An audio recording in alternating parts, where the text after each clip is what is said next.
भसीन साहब को भी जोड़ लेते हैं। भसीन साहब बताइए, तेजी का तड़का तो है ही, लेकिन किन ट्रेड्स को अब फोकस में रखना चाहिए इस मोमेंटम में?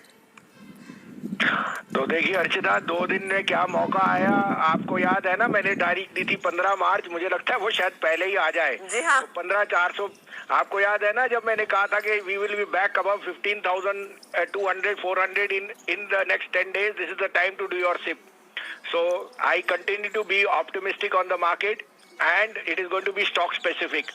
हेलो, स्टॉक स्पेसिफिक्स में आप इस समय चुन क्या रहे हैं? क्योंकि आपने जो भी आइडियाज अब तक हमें हमारे साथ शेयर किए थे, चाहे वो HCL टेक हो, चाहे वो NBCC हो, चाहे वो आपका EIL जैसे काउंटर्स हैं, सबने आउट परफॉर्म किया है। अब नया क्या ढूंढा आपने?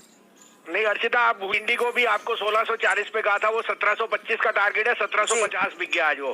तो अब मैं बता रहा हूँ, forget everything, it's all about PSU banks में री रेटिंग है। 42 सवा 42 में PNB लीजिए, 41 का स्टॉप लॉस है, this is headed to 47, may be beyond, it can even touch 50, but 47 should be the traders outlook. PNB buy Can Bank 166 half 167, 162.50 का stop loss, this is headed to 180। Okay, तो बैंकों पर अब focus और री rating definitely सरकारी कंपनियों में हो रही है। अगर आप कहीं पर भी देखेंगे तो आप PSUs के बगैर इस बाजार की बात कर ही नहीं सकते, चाहे वो सरकारी बैंक हो या फिर दूसरी सरकारी कंपनियां जहां पर विनिवेश की बातचीत हो रही है। बड़े ऑर्डर फ्लोज भी हाथ लगते दिखाई दे रहे हैं। शुक्रिया भसीन साहब, आपसे 2 बजे फिर मुलाकात होगी। तो भसीन साहब कह रहे हैं PNB कैनरा बैंक पर फोकस कीजिए, और अगर आप गेनर्स में ध्यान देंगे तो ये स्टॉक्स आज शामिल है उस तेजी वाली फेहरिस्त में।